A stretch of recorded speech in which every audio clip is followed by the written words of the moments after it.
يا أيها الذين آمنوا كتب عليكم الصيام كما كتب على الذين من قبلكم لعلكم تتقون. أعوذ بالله من الشيطان الرجيم. بسم الله الرحمن الرحيم. والصلاة والسلام على أشرف الأنبياء والمرسلين نبينا محمد وعلى آله وأصحابه أجمعين. وأشهد أن لا إله إلا الله وحده لا شريك له وأشهد أن محمدا عبده ورسوله صلى الله عليه وسلم ثم أما بعد. Nous allons parler aujourd'hui d'un sujet qui me tient à cœur parce qu'il me concerne plus particulièrement. Tous les sujets qui sont en rapport avec l'islam me concernent et nous concernent tous parce que nous espérons vivre et mourir sur la ilaha illallah Muhammadur Rasulullah sallallahu alayhi wa sallam. Mais celui-là a une particularité pour moi, qui est le sujet des conversions à l'islam et de ceux qui sont guidés vers la droiture. Car, soyons honnêtes, il y a un grand nombre de points communs entre celui qui passe min al-dhulumati ila an-nur, des ténèbres de la mécréance vers la lumière de l'islam, et les autres qui passent des ténèbres de la désobéissance vers la lumière de l'obéissance à Allah Azza wa Jal. Nous allons développer cela sur plusieurs points. Le premier point, c'est quel type de personne peut venir à l'islam. Première des caractéristiques, il faut que ce soit une personne qui soit une chercheuse de vérité, un chercheur de vérité.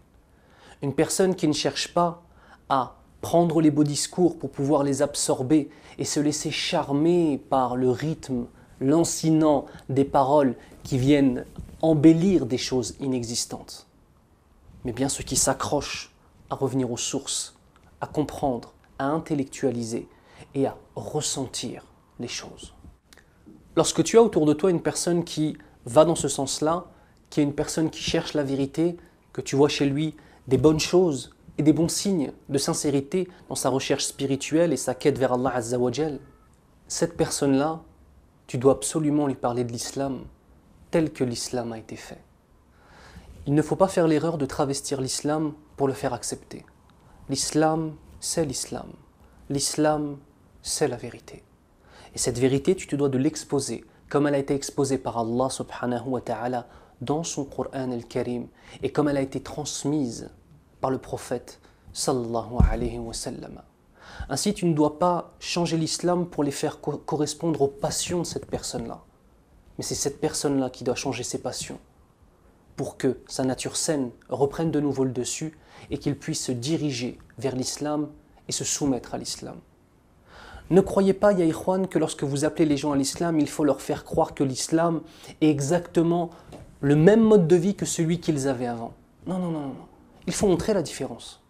Sachez une chose, ya ikhwan, c'est que le fort aime le fort. Et que si tu négocies avec ta religion dans ta façon d'appeler à l'islam, ya akhil karim, tu ne vas attirer personne. Tu ne vas attirer personne. Pourquoi est-ce que moi je rentrerai dans un mode de vie et je vois que les gens qui portent ce mode de vie ont honte de la réalité de celui-ci? On se doit absolument d'être fidèle. Le prophète sallallahu alayhi wa sallam nous informe dans de nombreux hadiths de la valeur de celui qui appelle à l'islam et des hasanats. Ne sais-tu pas, ya akhil karim, que si par ta cause des gens se convertissent à l'islam, tu viendras au jour du jugement comme les prophètes viennent avec des gens derrière toi qui te suivent? Est-ce que cela, ce n'est pas une adoration exceptionnelle? Les portes de l'enfer sont fermées. Les shayatines sont enfermés et sont enchaînés pendant le mois de Ramadan. C'est le moment de la da'wa, ya akhil karim. Par rapport à cette da'wa, n'hésite pas à inviter des non-musulmans à venir chez toi rompre le jeûne avec toi. Même s'ils ne jeûnent pas, invite-les chez toi. Invite-les à venir. Invite-les à ce qu'ils voient une unité. Invite-les même à venir à la mosquée si c'est possible, incha'Allah ta'ala, afin qu'ils y écoutent le Coran al-Karim. Combien de personnes se convertissent? Mais ça nous amène à une autre chose. Lorsqu'une personne s'est convertie à l'islam, lorsqu'une personne vient de revenir dans la droiture, il faut un suivi.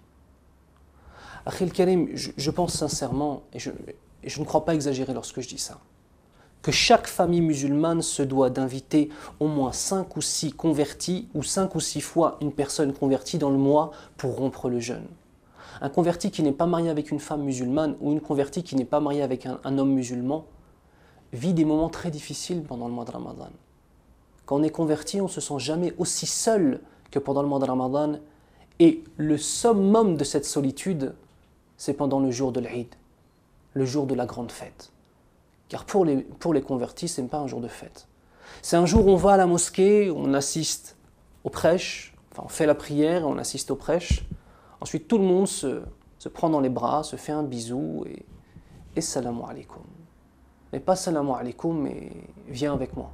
Non, non, salam alaikum, j'ai pas que ça à faire de rester avec toi. Je me rappelle, on appelait ce jour-là, entre convertis, Yawm al-Huzn, le jour de la tristesse. Alors, Akhil Karim, je sais bien que tu as une famille et je sais bien que le jour de l'Eid, tu vas inviter ta famille et aller visiter ta famille. Mais prends des gens qui sont seuls. Prends des gens qui sont éloignés. Prends-les avec toi, subhanallah. C'est beaucoup ça. Cette solidarité s'exprime avec les convertis, mais aussi avec ceux qui sont sans leur famille, des musulmans de naissance sans leur famille. C'est très important pour eux de voir une communauté qui est présente pour eux, qui les aime. Et peut-être même certains qui ont délaissé la prière. Peut-être même certains qui se sont éloignés de l'islam en venant en France. Et si à ce moment-là, toi, tu es là, tu le prends par la main. Et toi, si tu es une sœur, que tu la prends par la main, que tu la ramènes chez toi ou que tu le ramènes chez toi, que tu l'invites, que tu lui montres qu'il a une valeur ou qu'elle a une grande valeur, subhanallah, c'est une da'wa, c'est un rappel qui est immense. Je me rappelle que la première année où je me suis converti à l'islam, il y a un frère d'Aulnay-sous-Bois, Jazallahu khair, avec qui je travaillais à l'époque. Ce frère, Jazallahu khair, m'a invité pour l'Eid. L'Eid el-Kébir et l'Eid el-Fitr aussi. Et j'avais passé l'Eid chez lui le matin, j'étais venu en transport en commun jusqu'à Aulnay, j'habitais à Antony. J'étais tout heureux de ça, tout heureux. Et je suis resté avec eux pendant toute la matinée et c'était fabuleux. Il y avait le papa qui me racontait des histoires de quand il était plus jeune. Tous ces enfants, on avait assez d'écouter ces histoires. Moi, j'étais en train de kiffer, j'étais content d'entendre ça. Parce que j'avais l'impression d'être important, en tant que musulman, pas en tant que personne. En tant que musulman. Et c'est ça le plus important. Donc, on doit bien se rappeler de toutes ces choses très importantes. Par rapport à cela, alhamdoulilah, je tiens à vous annoncer qu'avec le site internet Travelmuse, qui est un site de voyage avec les conditions de l'islam, nous allons organiser, donc eux et moi, Inch'Allah ta'ala, avec d'autres partenaires, un jour, pour le jour de l'Eid, nous allons louer une grande villa, Inch'Allah, avec piscine. On essaie de trouver une grande villa avec piscine en Île-de-France, pour que ce ne soit pas trop loin de la région parisienne. Il y aura environ 50 places. Et cette solidarité, bien évidemment, ne se limite pas aux gens de même origine, ne se limite pas aux musulmans de naissance ou alors aux convertis. C'est une initiative que nous faisons aujourd'hui, celle de faire un Eid pour inviter des convertis. Mais si par exemple une personne qui n'est pas convertie à l'islam, qui est musulmane d'origine, mais qui est étudiant de l'étranger, qui est seul pour le jour de l'Eid, marhaban bihi. Bien évidemment, c'est notre frère Fillah Azza wa Jal, et le plus important, c'est qu'il puisse trouver sa famille musulmane qui soit là pour lui pour ce jour béni, Inch'Allah ta'ala. Vous aurez toutes les infos sur le site de Travelmuse, Inch'Allah ta'ala. Ils mettront une bannière avec les informations relatives à cela pour les inscriptions, etc. Pour finir, on va être clair, on va être simple, on va être net. Invitez des gens qui sont seuls, subhanallah. Partagez avec eux.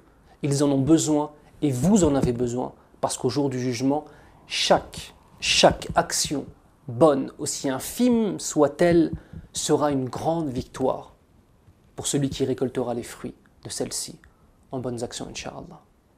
سبحانك اللهم وبحمدك أشهد أن لا إله إلا أنت أستغفرك وأتوب إليك والسلام عليكم ورحمة الله وبركاته. يا أيها الذين آمنوا كتب عليكم الصيام كما كتب على الذين من قبلكم لعلكم تتقون